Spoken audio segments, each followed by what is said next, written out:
Chapter number 2 polynomials का exercise number 2.1 हम करने जा रहे हैं। इसका क्वेश्चन नंबर 1 है, which of the following expression are polynomial in one variable and which are not, state reason for your answer. इसमें कह रहे हैं कि which of the following expression, यहाँ पे ये जो नीचे दिए गए एक्सप्रेशन है 1 2 3, इनमें से ये सारे हमारे पॉलिनोमियल है ना।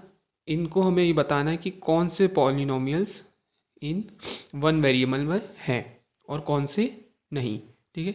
और उसका हमें state the reason for your answer, इसका रीज़न भी देना है कि वो क्यों नहीं है।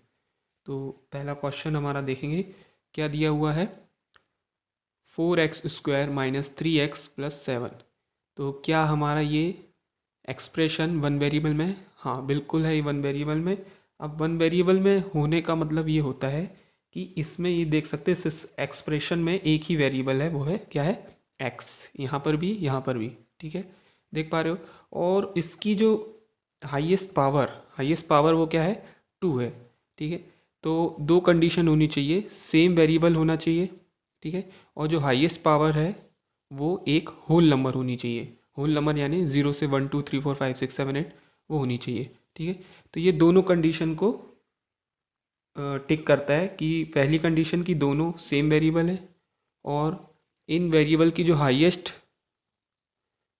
डिग्री है वो क्या है, 2 है, मतलब एक होल नंबर है। तो ये हमारा क्या है, हमारा पॉलिनोमियल होगा वन वेरिएबल में। तो इसको आंसर में कैसे लिखेंगे, this expression is polynomial in one variable. वो क्या है, वेरिएबल x है, क्योंकि यहाँ पर भी x है, सेम वेरिएबल है, ठीक है।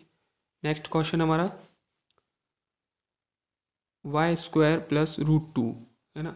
यहाँ पर भी देख सकते हैं कि सेम वेरिएबल कौन सा दिख रहा है, यहाँ पर तो है नहीं, यहाँ पर है सिर्फ y, ठीक है, ओनली y है। और y की जो हाईएस्ट पावर है, यहाँ पर वेरिएबल y की हाईएस्ट पावर है वो 2 है, जो कि क्या है, होल नंबर है, ठीक है।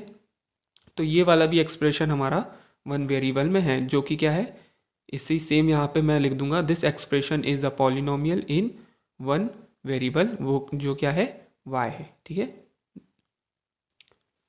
नेक्स्ट थर्ड क्वेश्चन हमारा जो ये है कि 3√t + t√2। अब क्या ये हमारा जो एक्सप्रेशन है वन वेरिएबल में है? तो यहाँ पर आप देखोगे कि सेम वेरिएबल तो आपको दिख रहे होंगे, यहाँ पर भी t है, इधर पे भी t है, लेकिन जो वेरिएबल में की जो वैल्यू है, हाईएस्ट पावर है वेरिएबल की, जो यहाँ पर वो क्या है, रूट में है। इट्स मीन है ना, ये जो वेरिएबल है जो t है वो किस में है, रूट में है। इसका मतलब रूट का मतलब ये होता है कि जब भी कोई वेरिएबल है या कोई नंबर है रूट में होता है, इसका मतलब ये है कि उसकी पावर 1/2 है ना। पावर 1/2 मतलब उसकी पावर किस में है, फ्रैक्शन में है, मतलब ये जो नंबर है फ्रैक्शन में है ना। इसका मतलब ये जो हमारा ये जो एक्सप्रेशन है वन वेरिएबल में नहीं है, क्योंकि ये जो t की पावर है होल नंबर में ना होके फ्रैक्शन के फॉर्म में है ना। तो फ्रैक्शन में नहीं होनी चाहिए, होल नंबर में होनी चाहिए, 1 2 3 4 5 6 7 8 ऐसी पावर होनी चाहिए। लेकिन पावर उसकी कैसी है, 1/2 में, मतलब रूट में। इसलिए मैंने ऐसे लिखा हुआ है कि this expression isn't polynomial in one variable because the power of t is not whole number. It's mean है ना, इधर मैंने शो किया √t = t⁻1/2। तो हाईएस्ट पावर जो क्या थी वो है 1/2, जो कि क्या है, एक फ्रैक्शन के फॉर्म में, होल नंबर के फॉर्म में नहीं है, ठीक है। फोर्थ वाले क्वेश्चन को देखते हैं, जो कि यहाँ पे क्या लिखा है, y + 2/y इस फॉर्म में लिखा हुआ है। तो क्या ये एक्सप्रेशन हमारा वन वेरिएबल में? हाँ, हमें वन वेरिएबल तो दिखाई दे रहा है, एक इधर भी y है और एक इधर भी y है। लेकिन अगर ये वाले y को है ना, अगर इसको मैं सॉल्व करूँ तो इस फॉर्म में लिखूँ कि जो y है जो डिनोमिनेटर में, उसको मैं अगर न्यूमरेटर में लाऊँ, है ना, न्यूमरेटर जो जहाँ पे 2 बैठा है उधर पे लेकर आऊँ, तो y + 2, ये जो y है डिनोमिनेटर में, जब न्यूमरेटर में आया तो y की पावर क्या हो जाएगा, इसकी जो पावर 1 थी वो क्या हो जाएगी, -1 हो जाएगी। अभी तो 1 थी है ना, जब न्यूमरेटर पे आई तो क्या ऐसे हो गई, -1 हो गई, ठीक है। तो एक्चुअल में इस फॉर्म में लिखा हुआ है हमारा एक्सप्रेशन। इस फॉर्म में लिखने पर हमें ये पता चलता है कि वेरिएबल्स, ये जो हमारा एक्सप्रेशन है सेम वेरिएबल में तो है, लेकिन इसकी जो हाईएस्ट पावर है वो किस में है, इंटीजर में है ना। किस फॉर्म में है, इंटीजर में है, ठीक है। ये तो 1 में है ना, लेकिन ये वाला किस में है, इंटीजर में है ना। होल नंबर में होनी चाहिए, है ना। कोई भी एक भी कोई अदर नंबर में होगा तो वो हमारा 1 वेरिएबल में एक्सप्रेशन नहीं होगा। तो आप देख सकते हो ये वाला तो y की पावर 1 है, ठीक है, लेकिन ये जो 2 के अपॉन में y था जब हमने उसको ऊपर लाया तो ये इन्वर्स में हो गया, मतलब ये नेगेटिव इंटीजर में है हमारा, इसलिए हम ये हमारा एक्सप्रेशन 1 वेरिएबल में नहीं होगा। तो यहाँ पे बोलेंगे this expression isn't polynomial in 1 variable because the power of y, है ना, is negative integer, it's y की पावर -1। तो ये मैंने यहाँ पे रीज़न भी दे दिया, ठीक है। नेक्स्ट यहाँ पर आप देख सकते हो ये दिया हुआ है, तो आप देख सकते हो यहाँ पर x की पावर 10 प्लस y की पावर 3 प्लस t की पावर 50। क्वेश्चन नंबर 5 है हमारा। इसमें आप देख सकते हो, तो आपको देख के ही पता चल रहा है कि ये जो एक्सप्रेशन है 1 वेरिएबल में तो नहीं है। वेरिएबल मीन्स कोई भी x y z है जो है वो 1 वेरिएबल नहीं है ना। 1 वेरिएबल में होते तो यहाँ पर भी x या तो y सेम वेरिएबल होते यहाँ तो, लेकिन डिफरेंट वेरिएबल में, यहाँ पर x है, यहाँ पर y है, यहाँ पर t है, ठीक है। पावर अब वोल नंबर होने से कोई फ़ायदा नहीं है क्योंकि हमारे वेरिएबल ही डिफरेंट है, तो ये हमारा एक्सप्रेशन पॉलिनोमियल 1 वेरिएबल में नहीं होगा। तो हम बोलेंगे this expression isn't polynomial in 1 variable, है ना, because it have different variable x y and z, क्योंकि इसके पास डिफरेंट वेरिएबल हैं, ठीक है। तो ये इस क्वेश्चन में आपको सिर्फ 2 बातों का ध्यान रखना है कि किस बातों का, कि सेम वेरिएबल होने चाहिए, ठीक है, और इन वेरिएबल की जो हाईएस्ट पावर है वो होल नंबर होनी चाहिए। अगर होल नंबर नहीं है, नेगेटिव इंटीजर है, फ्रैक्शन है, तो वो 1 वेरिएबल में नहीं होगा, ठीक है। अब आते हैं हमारे क्वेश्चन नंबर 2 में। जो क्वेश्चन नंबर 2 है हमारा वो क्या कह रहा है, right the coefficient of x की power 2 in each of the following, है ना। तो हमें कोफिशिएंट पर लिखना है किसका, x की पावर 2 का, in each of the following. Each of the following मतलब नीचे दिए गए एक्सप्रेशन का। तो जहाँ जहाँ भी आपको x की पावर 2 दिख रहा है उसका आपका कॉफिशिएंट बताना है। तो कॉफिशिएंट बताने का मतलब सिर्फ सिंपल यही है कि x की पावर 2 के पास जो भी नंबर होगा, है ना, जो भी नंबर होगा वो हमारा कॉफिशिएंट होगा। जैसे कि एग्जांपल के लिए, जैसे यहाँ पे दिया हुआ है expression 2 plus x square plus x, तो यहाँ पर x की पावर 2 कहाँ पर है, ये है हमारा x की पावर 2, ठीक है। इस x की पावर 2 के पास कोई नंबर है क्या, नहीं है, कोई नंबर नहीं है। तो हम क्या मानेंगे कि इस x की पावर 2 के पास कोई नंबर नहीं, तो हम उसको कंसीडर करेंगे क्या, 1 कंसीडर करेंगे। तो मैं यहाँ पर पहले से लिख के रखा है कि द कॉफिशिएंट ऑफ x की पावर 2 इज़ 1। इस एक्सप्रेशन के लिए x की पावर 2 का कॉफिशिएंट क्या है, 1, क्योंकि यहाँ पर कोई नंबर नहीं है, तो हम यहाँ पर 1 कंसीडर करेंगे, ठीक है। नेक्स्ट इस वाले क्वेश्चन में देखिए, question number 2 minus x square plus x square. अब यहाँ पर देखो एक्स स्क्वायर कहाँ है हमारा,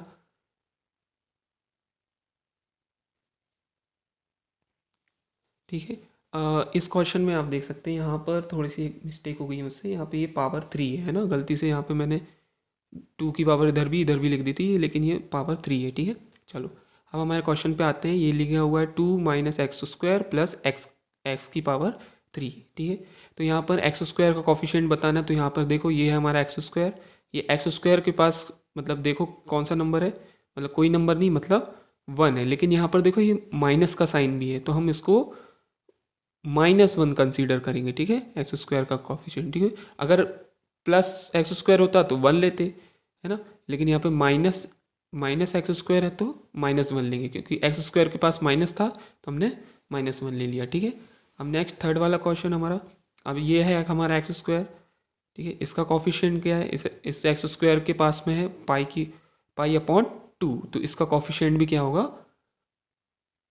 पाई अपॉन 2, है ना। कितना आसान था ये, ठीक है। तो एक्स स्क्वायर के पास जो भी नंबर है वही उसका कॉफिशिएंट होगा, ठीक है, ठीक है। अब ये वाला क्वेश्चन देख लो, √2x - 1, ठीक है। अब इसमें आपको कॉफिशिएंट बताना है एक्स स्क्वायर का, लेकिन आपको यहाँ पर एक्स स्क्वायर कहीं पे दिख रहा है, यहाँ पे हमें एक्स स्क्वायर कहीं भी नहीं दिख पा रहा है, इसलिए हम इसका कोफिशिएंट नहीं बता सकते। इसलिए हम यहाँ पर कुछ भी लिख सकते हैं, मतलब यहाँ पे कुछ भी क्या, यहाँ पे ज़ीरो लिख दीजिए, क्योंकि यहाँ पे कोई भी एक्स स्क्वायर दिया ही नहीं है, तो हम कोफिशिएंट नहीं बता सकते। ठीक है। अब क्वेश्चन नंबर 3 है हमारा, जो कि है give one example each of a binomial of degree 35 end of a monomial of degree 100। ठीक है। तो आपको एक एग्जाम्पल देना है ना, एक बायनोमियल ऑफ डिग्री 35 का और एक मोनोमियल ऑफ डिग्री 100 का। तो ये बायनोमियल ऑफ डिग्री और मोनोमियल ऑफ डिग्री होता क्या है, इसको मैं आपको एक छोटे से बेसिक में बता देता हूँ, फिर हम इस क्वेश्चन को सॉल्व करेंगे। तो ये हमारा बेसिक है कि हमारा बायनोमियल और मोनोमियल आखिर होते क्या है। बायनोमियल और monomial, this is a type of polynomial. ठीक है। ये पॉलिनोमियल के टाइप होते हैं। ठीक है। पॉलिनोमियल के टाइप होते हैं बायनोमियल और मोनोमियल। ठीक है। अब ये जो हमारा बायनोमियल जो होता है वो दो टर्म का होता है। अब ये दो टर्म क्या होते हैं, पॉलिनोमियल में दो टर्म ये होते हैं, जैसे कि मैं एक पॉलिनोमियल लिखूंगा कि x है ना +3। तो आप देख सकते हैं ये एक मैंने छोटा सा पॉलिनोमियल लिखा है, जिसमें एक हमारा ये वन टर्म और ये सेकेंड टर्म, तो ये कितने टर्म के बन गए, दो टर्म के बन गए। तो इसी दो टर्म वाले पॉलिनोमियल को मैं बायनोमियल बोलूँगा। ठीक है। क्योंकि ये कितने टर्म का है, दो टर्म का। तो ऐसे आप कई सारे एग्जाम्पल आप बना सकते हैं, है ना। x² 5 y+9, ऐसे कई सारे आप एग्जाम्पल बना सकते हैं। ये सारे एग्जाम्पल है बायनोमियल के। क्यों? क्योंकि ये सारे कितने टर्म के हैं, दो दो टर्म के हैं। दो टर्म वाले जो पॉलिनोमियल होते हैं वो हमारे बायनोमियल होते हैं। ओके। ठीक है। अब उसमें एक चीज़ लिखी हुई क्या है क्वेश्चन में, ये चीज़ लिखी हुई है binomial of degree. Binomial of degree का मतलब होती है का मतलब होता है उस बायनोमियल की हाईएस्ट पावर। ठीक है। उस बायनोमियल की हाईएस्ट पावर। सपोज अगर मैं यहाँ पर लिख देता हूँ, यहाँ पे लिखा है बायनोमियल ऑफ डिग्री 34, है ना, बायनोमियल ऑफ डिग्री 34। तो मुझे एक एक्सप्रेशन अपने मन से बनाना पड़ेगा। जैसे मैं ले लेता हूँ y+5, ये अभी एक मैंने क्या बनाया, बायनोमियल बनाया। ठीक है। अब मैं इसकी बायनोमियल ऑफ डिग्री बनाऊंगा। तो बायनोमियल ऑफ डिग्री का मतलब इस एक्सप्रेशन, मतलब इस पॉलिनोमियल की हाईएस्ट डिग्री अब मुझे क्या रखनी पड़ेगी, 34 रखनी पड़ेगी। तो डिग्री का मतलब ये होता है कि हाईएस्ट पावर 34। तो ये बन गया हमारा बायनोमियल ऑफ डिग्री 34। ठीक है। समझ गए।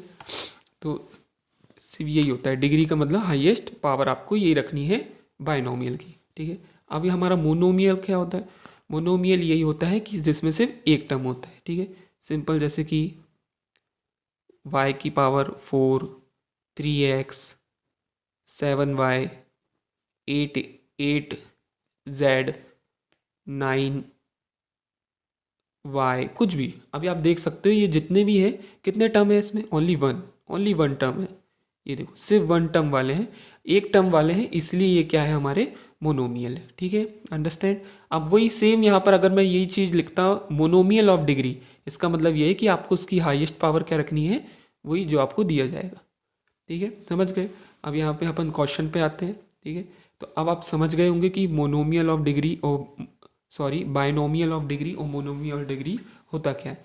तो सबसे पहले अपन बायनोमियल ऑफ डिग्री है, तो इसके कितने, एक ईच ऑफ बायनोमियल ऑफ, मतलब आपको वन एग्जांपल देने। तो सबसे पहले बायनोमियल बना लो अपने मन से, क्या होता कुछ भी बना लो। चलो इस बार मैं y+29, ये एक बायनोमियल बन गया। अभी तो ये सिर्फ बायनोमियल है। अब इसकी डिग्री बनानी है। बायनोमियल डिग्री कितनी बोली क्वेश्चन में, बायनोमियल ऑफ डिग्री बोली है हमको 35। तो मुझे इसकी हाईएस्ट पावर 35 रखनी पड़ी। मतलब वेरिएबल, ये जो वेरिएबल है y जो बना है आपने, उसकी पावर आपको 35 रखनी पड़ेगी। ये आपका एग्जाम्पल हो गया, ये आपका आंसर। ठीक है। ऐसी से मोनोमियल में भी करना है। मोनोमियल ऑफ डिग्री कितनी रखनी है, 100। तो पहले आप मोनोमियल बना लो कोई सा भी। ये मैंने 5x बना लिया, ये हमारा मोनोमियल हो गया एक टर्म का। ठीक है। अब इसकी हाईएस्ट डिग्री आपको क्या रखनी है, 100 रखनी है। तो मैं पावर में क्या रख दूंगा, 100 रख दूंगा, ठीक है, क्योंकि इसकी हाईएस्ट पावर हमें क्या बनानी है, 100। तो ये हमारी हो गई मोनोमियल। तो समझ गए आप लोग, ये बायनोमियल का एग्जांपल है, ये मोनोमियल का है। ये देखो बायनोमियल दो टर्म वाले, ठीक है, और उसकी हाईएस्ट डिग्री कितनी रखने को बोली थी, 35, तो देखो 35 रखी है। मोनोमियल एक टर्म वाला होता है, एक टर्म का बनाया, ठीक है, एक टर्म का ये है, और उसकी हाईएस्ट डिग्री कितनी रखने को बोली थी, 100, तो 100 रख दिया, ठीक है। तो अगला क्वेश्चन हमारा क्वेश्चन नंबर 4 जो है, right the degree of each of the following polynomials, है ना। तो हमें राइट करना है डिग्री को each of the following polynomials. तो ये जो पॉलिनोमियल्स दी हैं इसकी हमें क्या लिखनी है, डिग्री लिखनी है, ठीक है। अब ये डिग्री लिखना मतलब क्या होता है, ये पिछले क्वेश्चन में भी मैंने आपको बताया है कि डिग्री का मतलब क्या होता है पॉलिनोमियल में। यहाँ पे मैं इधर पे मैंने लिखा हुआ है कि डिग्री होती है पॉलिनोमियल की हाईएस्ट पावर। जो भी पॉलिनोमियल दिया होगा आपको, उसकी जो हाईएस्ट पावर होगी वही उसकी क्या होगी, डिग्री होगी, ठीक है। तो हमें आप देख सकते हो, तो इस क्वेश्चन में हमें यही करना है कि हर हर एक पॉलिनोमियल की डिग्री बताना है, ठीक है, डिग्री, ठीक है। तो यहाँ पर दिया हुआ है 5x³ + 4x² + 7x। तो इसकी डिग्री ऑफ पॉलिनोमियल है ना, पॉलिनोमियल की डिग्री क्या होगी, डिग्री यानी हाईएस्ट पावर, ठीक है। तो हाईएस्ट पावर क्या है इसमें, सबसे ज़्यादा 3 है, तो इसकी हाईएस्ट पावर क्या होगी, 3 है, ठीक है। ऐसे ही सेम यहाँ पर भी आप देख सकते हो, ये एक पॉलिनोमियल है, इस पॉलिनोमियल की हाईएस्ट पावर क्या है, मतलब हाईएस्ट पावर मतलब डिग्री, डिग्री क्या है, 2 है। तो आंसर क्या है यहाँ पर, 2 है, ठीक है। समझ में आया आपको। एक क्वेश्चन नंबर 3 है, इसकी आप हाईएस्ट डिग्री देख सकते हो। हाईएस्ट डिग्री यहाँ पर क्या है, ये देख सकते हो, टी है, टी की पावर यहाँ कुछ नहीं, तो हम यहाँ पर हाईएस्ट डिग्री क्या मानेंगे, 1 मानेंगे, ठीक है। ऐसे ही सेम यहाँ पे लास्ट क्वेश्चन हमारा 3 है। तो ये 3 एक नंबर है, इसमें कोई आपको पावर दिख ही नहीं रही है, हाईएस्ट पावर है ना, क्योंकि कोई वेरिएबल ही नहीं है, तो इसकी डिग्री कुछ भी नहीं होगी, मतलब 0 होगी, ठीक। तो लास्ट क्वेश्चन हमारा एक्सरसाइज 2.1 का जो है question number 5, classify the following as linear, quadratic and cubic, है ना। हम यहाँ पर क्लासीफाई करना है, मतलब आपको छांटना है फॉलोइंग को, मतलब नीचे दिए गए पॉलिनोमियल्स को बताना है कि कौन से लीनियर है, कौन से क्वाड्रिक है और कौन से क्यूबिक है। तो पॉलिनोमियल्स मेनली 3 टाइप्स के होते हैं, एक होता है लीनियर, क्वाड्रिक और क्यूबिक। 3 टाइप्स के होते हैं, ठीक है। तो यहाँ पे आप देख सकते हो, यहाँ तक ये सारे आपको पॉलिनोमियल्स दिए गए हैं, इनके उनको आपको क्लासीफाई करना है कि इनमें से कौन सा लीनियर है, कौन सा क्वाड्रिक है और कौन सा क्यूबिक है। तो इसको समझने से पहले थोड़ा इसका बेसिक जान लेंगे। यहाँ पर ये दिया हुआ है, इसका बेसिक ये है कि जो लीनियर पॉलिनोमियल होते हैं, है ना, जो लीनियर पॉलिनोमियल होते हैं उनकी जो हाईएस्ट पावर कितनी होती है, 1 होती है, ठीक है। और जो क्वाड्रिक होते हैं उनकी हाईएस्ट पावर कितनी होती है, 2 होती है। और जो क्यूबिक होते हैं और उसकी उसकी जो हाईएस्ट पावर होती है वो कितनी होती है, 3 होती है, ठीक है। तो इसी बेसिक को लेते हुए इस क्वेश्चन को हम सॉल्व करेंगे, ठीक है। क्लासीफाई करेंगे कौन से लीनियर, क्वाड्रिक और क्यूबिक है। तो फर्स्ट क्वेश्चन में आप देख सकते हैं कि इसकी हाईएस्ट पावर क्या है, आप बता सकते हैं। हाईएस्ट पावर यहाँ पे क्या है, 2 है, तो इसका मतलब ये कौन से हुए, 2 है, तो हाईएस्ट पावर 2 है, तो ये कौन सा होगा हमारा, क्वाड्रिक पॉलिनोमियल। तो क्वाड्रिक पॉलिनोमियल, ठीक है। इसी तरह से आपको आंसर लिखना है। अब सेकंड क्वेश्चन यहाँ पे देख सकते हैं, हाईएस्ट पावर किसकी है, यहाँ पर देख, ये भी एक पॉलिनोमियल है, इसकी हाईएस्ट पावर आप देख सकते हैं कितनी है, 3 है। तो हाईएस्ट पावर जिसकी 3 रहती है उसको क्या बोलते हैं, हाईएस्ट पावर जिसकी 3 रहती है उसको बोलते हैं क्यूबिक। यहाँ पर भी मैं ऐसे क्यूबिक लिख लूँगा,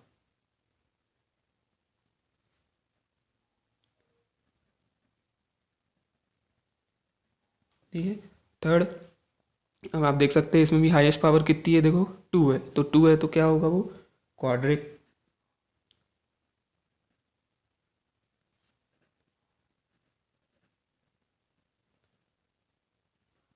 ठीक है। ऐसे ही हमारा फोर्थ वाला है, फोर्थ में आप देख सकते हैं 1 + x। तो इसकी हाईएस्ट हाईएस्ट पावर कितनी है, x, ये इस वेरिएबल पे वो क्या है, कुछ नहीं है, मतलब कितनी है, 1 है। तो जिसकी 1 होती है उसको क्या बोलते हैं, लीनियर,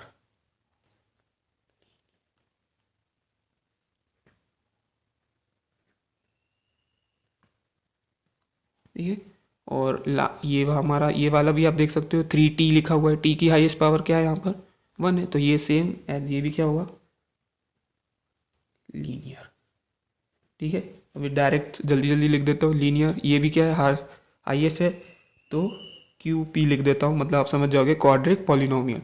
और इसकी हाईएस्ट क्या है 7x3, ये देखो 7x3 है ना, तो ये क्या होगा हमारा क्यूबिक।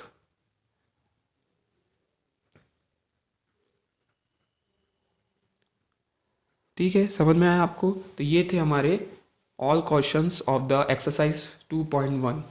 ठीक है, तो आपको अगर समझ में आया हो तो मुझे सब्सक्राइब करिएगा, और कोई भी गलती हो और कोई भी मिस्टेक हुई हो तो माफ़ करिएगा। ठीक है।